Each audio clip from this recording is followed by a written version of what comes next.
Hello friends, कैसे हैं आप सब। आइए एक बार फिर से आपका मोस्ट वेलकम बीकानेर की रसोई में। और आज मैं आपके साथ फिर से शेयर कर रही हूँ बेहद आसान तरीका घी निकालने का। दूध में से मलाई निकालना, मलाई में से घी निकालना, घी से पनीर, पनीर से और कई सारी चीज़ें जो आप आराम से बना सकते हैं। तो आपके साथ बहुत सारी रेसिपी शेयर की हैं घी निकालने के। हर तरीका जो भी होता है सारे तरीके आपके साथ शेयर किए हैं और उसमें भी कोशिश की है कि जितना हो सके उसे आसान से आसान तरीके से आपको दिखाऊं ताकि आप उसे बना सकें।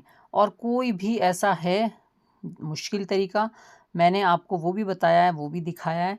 तो आप उस मुश्किल तरीके को भी देख के बनाना है या नहीं बनाना उसको डिसाइड कर सकते हैं, यानी किस तरह से आपको घी निकालना है। सारे ट्रिक मैं तो जो निकालती हूँ कोशिश मेरी ये रहती है कि सबसे आसान तरीके से घी निकालें।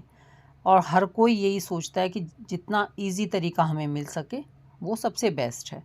तो मेरे सारे वीडियो में आपको सबसे आसान तरीके ही मिलेंगे, क्योंकि ना मैं मुश्किल काम खुद करती हूँ और ना मैं चाहती हूँ कि किसी को परेशानी हो, उसे घी निकालने में मुश्किल हो।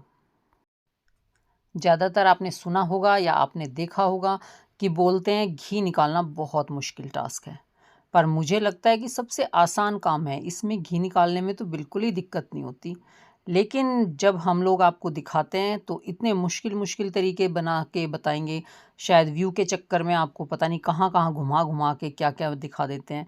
तो इतना सारा तामझाम करने की ज़रूरत ही नहीं है, सिंपल तरीके हैं बिल्कुल। और अगर आप पहली बार घी निकाल रहे हैं तो कोशिश करना कि सिंपल तरीका जो सबसे बेस्ट आपको देखने में लग रहा हो उसी तरीके से घी निकालना। ये देखिए, मैंने ये मलाई ली थी, 7 से 8 दिन की मलाई है। तो इसको मैंने एक बड़े भगोने में डाल लिया है सारी मलाई को, और जो बर्तन में मलाई लगी हुई थी वो भी मैंने थोड़ा सा धो के डाल लिया है। अब आपको मैंने दिखाया कि आप इसको गिलास से निकाल सकते हैं, आप इसको ये जो बीटर होता है इससे निकाल सकते हैं। पर आप देखो, अगर आप गिलास से निकालते हैं तो भी आपको परेशानी होगी, आप इतने ईज़िली नहीं निकाल सकते। कितनी भी कोशिश करो आपको उसमें दिक्कत रहेगी। बीटर से निकालते हैं तो उससे भी थोड़ी सी मेहनत ज़्यादा लगेगी। तो इस तरह से आप कोई बड़ी सी स्पून ले लेना, जैसे मैंने लिया है। निकाल आप दोनों तरीके से, तीनों चीज़ों से सकते हो, किसी भी जो भी आपको अच्छा लगे, कंफर्टेबल रहे आपके हाथ में, आप उस तरीके से निकाल सकते हैं। पर आपको ये तीनों चीज़ें दिखाने के बाद मैं आपको बता रही हूँ कि आप इस तरह से ये बड़ा जो चमचा होता है ना, इससे निकालना, या फिर राइस स्पून जो होता है उससे निकालना। तो ये मैंने चमचा लिया है और हम चमचे से ही घी निकालेंगे।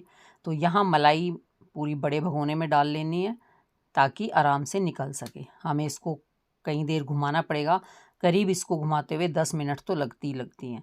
तो इतने में बड़ा भगोना हो ताकि इधर उधर भी अगर आपकी मलाई भागती है तो आपकी वो बाहर ना निकले, वो भगोने में ही रहेगी। तो इसलिए यहाँ पे बड़ा बर्तन ज़रूर लें।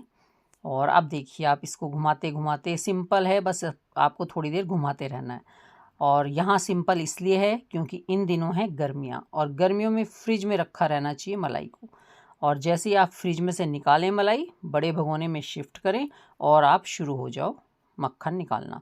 इसमें फिर आपको ना ठंडा पानी डालना पड़ेगा, ना गर्म पानी डालना पड़ेगा, और ना ही आपको ज़्यादा वेट करना पड़ेगा, क्योंकि गर्मियों में इस तरह करने से झटपट निकल जाता है घी।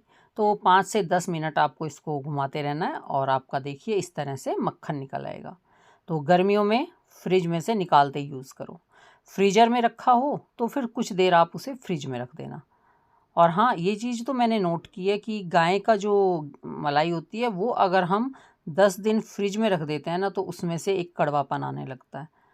भैंस के दूध की मैं मलाई रखती थी फ्रिज में तो मुझे कभी इस तरह की कोई शिकायत नहीं लगी। 10 दिन की भी मलाई मैंने निकाली है तो परफेक्ट रहती थी। लेकिन गाय वाले दूध में थोड़ा सा कड़वापन आने लगता है। तो इसलिए अगर ज़्यादा दिन की मलाई है तो उसको फ्रीज़र में रख देना, और वरना फ्रिज में रखिए तो आराम से निकालो और ये लीजिए मक्खन तैयार हो जाता है। बस गर्मियों में ये फ़ायदा है कि आप फ्रिज में से निकालो और मक्खन निकाल लो। तो इसको कुछ देर घुमाते घुमाते ये हमारा मक्खन निकल गया है। इसमें अब हम ठंडा पानी डाल डाल के धोएंगे इसको। पानी ठंडा डालना है, गरम बिल्कुल मत डालना, ना नॉर्मल डालना, क्योंकि अगर आप नॉर्मल पानी भी डालेंगे तो ये जो मक्खन है ना ये खुद पिघल जाएगा, और ये पिघल के फिर इस मट्ठे में आ जाएगा, फिर वो बाहर निकल जाएगा। तो इसलिए जितना हो सके यहाँ पे ठंडा पानी डालना है, बिल्कुल फ्रिज का पानी जो होता है उसको डालेंगे और इसको अच्छे से धो लेंगे। ये देख रहे हैं आप कितना गाढ़ा दूध निकल रहा है इसमें से। थोड़ा सा मक्खन भी निकल जाता है अगर इसको हम बाद में निकाल लेते हैं। और फिर से इसमें ठंडा पानी डालेंगे, तो करीब आप 4 से 5 बार इसको ठंडा पानी डाल डाल के धोते रहना। और ये जो इसमें से निकलेगा पानी वो एक बड़े भगोने में कलेक्ट करते रहना, क्योंकि वो फेंकने के लिए नहीं है, वो बहुत यूज़फुल है। तो यहाँ आप इसको सारे को निकाल लेना और थोड़ा थोड़ा पानी डाल के धोना। ऐसा भी मत करना कि बहुत सारा पानी डाल के धो दिया एक साथ ही। तो थोड़ा थोड़ा पानी डालते रहना और इसको धोते रहना। तो ये देखिए मैं भी फ्रिज में से ही पानी निकाल के लाई हूँ, उसी से मैं इसको धो रही हूँ। इसको धोने से क्या होगा कि आपका जो मक्खन है ना वो बिल्कुल साफ़ हो जाएगा और उसमें जो मट्ठा वगैरह रहता है ना वो निकल जाएगा, तो आपका घी जल्दी तैयार हो जाएगा। इसीलिए इसको धोना बहुत ज़रूरी है और अच्छे से धोना ज़रूरी है। जितना अच्छे से धोगे उतना ही आपका घी जल्दी निकलेगा। तो यहाँ देखो इसके पानी में कितना फ़र्क पड़ गया है। और अब ये जो पानी निकल रहा है ना इसको तो कलेक्ट करने की ज़रूरत नहीं है, इसको आप फेंक देना, क्योंकि अब ये बिल्कुल ही पानी है। तो इतना बड़ा भगोना पानी का गर्म करना कोई तुक की बात नहीं है, इसलिए आप इसको फेंक देना। लास्ट वाले जो 2 राउंड होंगे ना उस पानी को फेंक देना, वो बिल्कुल पतला पानी रह जाएगा। पतला मतलब बिल्कुल साफ़ पानी। तो ये देखिए अब मैंने ये मक्खन अच्छे से साफ़ कर लिया है। आपने देखा कितनी बढ़िया से मैंने धोया है। ये मैंने 5 बार धोया है ठंडे पानी से। और अब हम इसको करेंगे गरम और फिर निकलेगा हमारा घी। और ये देखो ये भगोना भी हमारा भर गया है दूध से, जो हमने धो धो के निकाला था। इसका हम बनाएंगे पनीर। और यहाँ आप चाहें तो इसको दही भी बना सकते हैं। इसको हल्का सा गर्म करो और इसमें खट्टा लगा दो, जामुन, और बस आपकी 8 घंटे बाद दही तैयार हो जाएगी। और वो दही भी बहुत टेस्टी लगती है। मैंने पहले भी एक वीडियो में वो दही बना के दिखाई है आपको, तो पर आज मैं पनीर बनाऊंगी तो मैं आपको पनीर ही दिखा देती हूँ। तो आप लोग भी पनीर बना सकते हैं, बहुत सारा पनीर निकल जाता है घर पे। और सिर्फ एक आप दूध लेके आते हैं, दूध के रेट में आप कई सारी चीज़ें तैयार कर लेते हैं।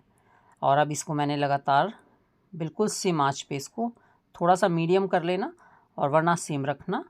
उस पे मैं इसको पका रही हूँ और लगातार चलाते हुए ये देखिए बीच बीच में आपको इस दिखाई देने लगा ना, ऊपर काफ़ी चिकना चिकना आ गया है।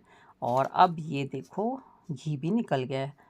लेकिन अभी आप इस मट्ठे को देख रहे हैं जो इसमें खुरचन है या मावा है इसका, ये काफ़ी फैला हुआ है अभी। तो इसको बिल्कुल हम साफ़ कर लेंगे, इसमें से बहुत सारा घी निकलेगा अभी। तो इस तरह से इसको चलाते हुए अब आप देखो कितना ड्राई हो चुका है ये। पहले किस तरह का था, अब ये कैसा हो गया है। तो हमें इतना इसको पकाना है। और अब यहाँ पे हम डाल देंगे 3 से 4 लौंग। लौंग इसलिए डालनी है कि इससे आपका घी खुशबूदार बना रहेगा। और जो घी में थोड़ी बहुत भी गैस वाली प्रॉब्लम होती है ना, वो आपकी बिल्कुल ठीक रहेगी। यानी आपकी ये जो घी है, आप अगर इससे ज़्यादा भी खा रहे हैं तो आपको एसिडिटी गैस जैसी दिक्कत नहीं होगी। इसलिए इसमें लौंग डालो।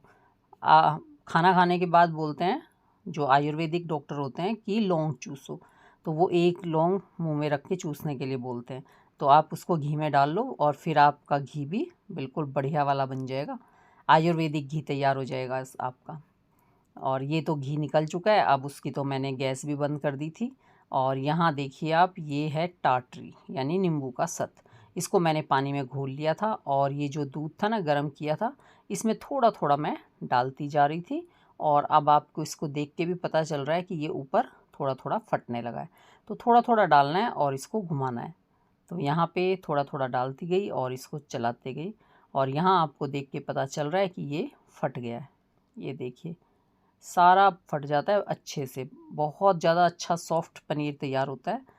बस ध्यान रखना है, अगर आपको सॉफ्ट बनाना है तो जैसे ही दूध में उबाल आता है गैस बंद कर देना और उसके बाद इसमें टाटरी डाल के इसको फाड़ लेना।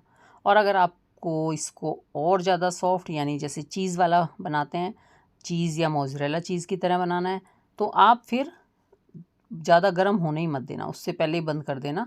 और फिर आपको मैंने दिखाई हुई है वो वीडियो, तो आप उसकी तरह इसको निकाल सकते हैं। यानी ये परफेक्ट आपका दूध है जिसमें से आप जैसा चाहें पनीर बना सकते हैं। ये देखिए कितना सारा पनीर इसमें से निकल गया है। और अब इस पनीर को मैं तो सेट करूँगी। अगर आपको सेट नहीं करना तो सेम इसी पनीर की आप भुर्जी बना सकते हैं, आप पराठे बना सकते हैं, जो चाहें आप बना सकते हैं। और यहाँ ये देखिए ये क्यूब्स की तरह आ गया है, बड़ा बढ़िया मोटा पनीर निकला है। देख रहे हैं आप कितना सारा पनीर निकल गया। और इस पनीर की आप मिठाई भी बना सकते हैं, तो जो मन चाहे आप इसका बना सकते हैं। तो यहाँ देखिए सबसे पहले तो मैं आपको दिखाती हूँ इसको काट के, ये कितना मोटा कितनी बढ़िया से तैयार हुआ है। और आज मैं बना रही थी पकोड़े, ब्रेड पकोड़े बना रहे थे। तो मैंने इसका जो मिश्रण बनाया था ना आलू का, मैंने उसमें इस पनीर को डाला।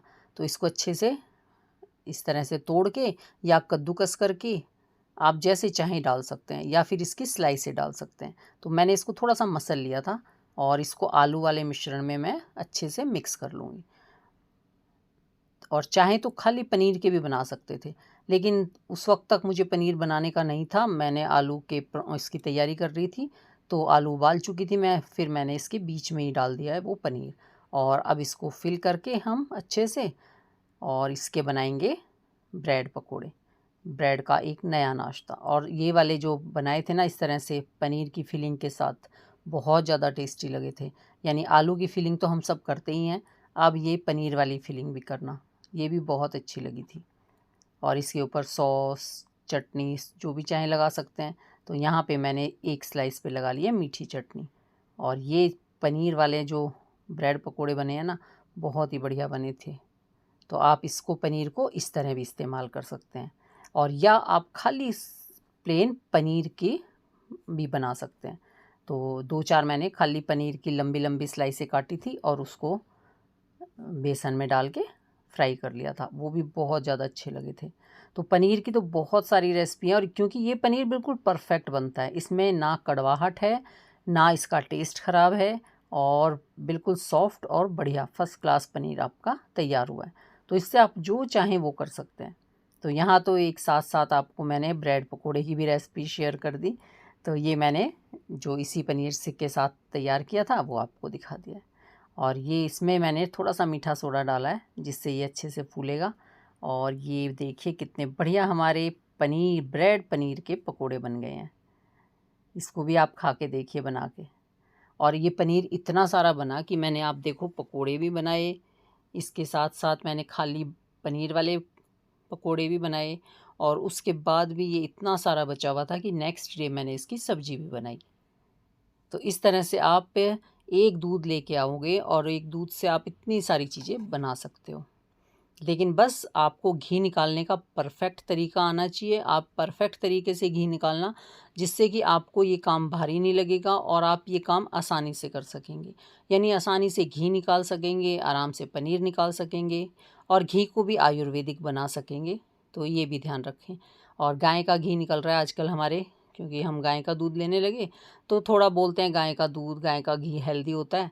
तो वो बस हेल्दी भी फर्स्ट क्लास रहता है, और साथ में कुछ हेल्दी हम बना देते हैं। उसमें कभी लौंग डाल दो, कहीं काली मिर्च डाल दो, तो जो भी आपकी इच्छा हो वो डालो और उसी तरह से उसको हेल्दी बना लो। तो ये मैंने सारा नाश्ता भी तैयार कर लिया, और इसके साथ साथ घी भी निकाल लिया। और चलिए आप लोग अब ये देखिए, ये जो पकोड़े आप देख रहे हैं ना, ये पनीर के ही हैं। ये देखो आप, मैं आपको इसे तोड़ के दिखाया है, और आपने देखा मैंने सिर्फ 1-2 उंगलियों से इसको तोड़ लिया। ये इतना सॉफ्ट है, बहुत ही बढ़िया पनीर बना हुआ था। तो आप इस और अगर इतना पनीर बाज़ार से लाते हो आप तो काफ़ी महंगा आएगा, और आपने इसे दूध के रेट में ही निकाल लिया है। तो आप घर पे अगर अभी तक आपने कभी घी नहीं निकाला, तो इतनी आसान आसान और परफेक्ट वीडियो आपके साथ शेयर किए हैं। आप कोई भी वीडियो देख के निकाल सकते हो। किसी भी वीडियो में मैंने आपको फालतू नहीं घुमाया, ना आपको ऐसे दिखाया कि आपको परेशान होना पड़े। तो आप किसी भी तरीके से घी निकाल सकते हैं। और देखो ये घी ना ठंडा हो गया था। मैंने जो बीच में पनीर ये पकोड़े वगैरह बनाए ना, वो इसीलिए बनाए कि मेरा घी काफ़ी गर्म था। तो मैंने सोचा पहले जब तक घी थोड़ा सा ठंडा होता है तब तक मैं अपना नाश्ता तैयार कर लेती हूँ। और यहाँ ये अब घी हल्का ठंडा हो गया है, तो मैंने इसको निकालना शुरू किया। और अब आप देख रहे हैं इसमें जो ये आ जाता है ना थोड़ा सा मट्ठे वाला वाइट वाइट झाग वगैरह, इनको बिल्कुल हटा देना, तब आप इसको निकालना। क्योंकि अगर ये आपके घी में आ जाता है तो आपका घी जल्दी ख़राब हो जाता है। वैसे हमने इसमें लौंग डाली है तो ये काफ़ी टाइम तक ख़राब नहीं होगा, पर ध्यान रखना कि ऐसी चीज़ें हमारे घी में नहीं आनी चाहिए। घी बिल्कुल साफ़ सुथरा निकलना चाहिए। अब ये मैंने घीलड़ी जो मैं डेली यूज़ करती हूँ उसमें डाल रही हूँ। तो उसमें मैं सारे का सारा छान दूँगी, क्योंकि उसको तो हम 2 दिन में फ़िनिश कर लेते हैं, तो उसमें ख़राब होने का ना होने का कोई टेंशन ही नहीं है। तो यहाँ पे सारा छान लो और बाकी जो आपको स्टोर करना है उसको हमेशा बिल्कुल साफ़ सुथरा स्टोर करो। उसमें बिल्कुल झाग नहीं रहने चाहिए, ना उसमें वाइट हिस्सा आना चाहिए। और इसमें इतना सारा घी है इस मावे में, तो मैं इसको अच्छे से निचोड़ रही हूँ। अब इस मावे की आप कोई भी मिठाई बना सकते हैं, बहुत सारी मिठाइयाँ इससे बनती हैं, लेकिन आज मुझे मिठाई नहीं बनानी, तो मैं इसका क्या करूँगी? तो मैं इसका निकालूँगी और इसमें ना जो घी है इसके अंदर, क्योंकि अभी इसके अंदर बहुत सारा घी है, वो सारा घी मैं फेंक तो सकती नहीं हूँ, उस घी को तो मुझे निकालना है। तो उसके लिए मैं आपको ट्रिक बता रही हूँ, आप इस तरह से इसका सारा घी निकाल सकते हैं। अगर ऐसे हम निचोड़ रहे हैं ना, तो इसमें फिर भी बहुत सारा घी बच जाता है। तो अभी मैंने आपके सामने निचोड़ा है इसको अच्छे से, यानी खूब अच्छे से दबा-दबा के इसका सारा घी निकाल लिया है, लेकिन अभी भी इसके अंदर काफ़ी सारा घी है। तो इसको निकालने के लिए हम क्या करेंगे, इस तरह से एक बर्तन में इसको डाल देंगे और अब इसके अंदर डालेंगे हम 2 गिलास पानी। तो 2 गिलास तक आप इसमें पानी डालो और इसको अच्छे से मिक्स कर दो। तो इसमें जो अंदर तक घी है ना, थोड़ा-थोड़ा भी कण-कण का घी जो है ना, वो सारा पानी में ऊपर आ जाएगा। और बस उसके बाद इसको रख देंगे फ्रिज में और 2-1 घंटे बाद हम इसको निकाल लेंगे, तो इसके ऊपर एक अच्छी मोटी लेयर आ जाती है घी की। फिर उसको आप गरम कर लेंगे। तो ये हमारा परफेक्ट घी निकल के तैयार हुआ है। तो बताइएगा ज़रूर कि आपको ये वाली वीडियो कैसी लगी, घी निकालने का ये तरीका कैसा लगा। अगर आपको अच्छा लगा हो तो प्लीज़ वीडियो को लाइक कर देना और साथ में हाइप का बटन भी दबा देना, क्योंकि आपके पास हाइप का ऑप्शन भी है। और इसका ये सारा ऑप्शन जो है ये सब फ्री हैं, लाइक, हाइप, सब्सक्राइब सब फ्री हैं, तो प्लीज़ सब कर देना। और न्यू आए हैं तो चैनल को सब्सक्राइब करना बिल्कुल मत भूलना। अपने फैमिली और फ्रेंड में शेयर भी कर देना, ताकि अगर कोई घी निकालने की सोच रहा है तो वो परफेक्ट तरीके से निकाले। तो ठीक है जी, आप लोग एंजॉय करें, हम लोग फिर मिलेंगे किसी नई वीडियो में नई रेसिपी के साथ। तब तक टेक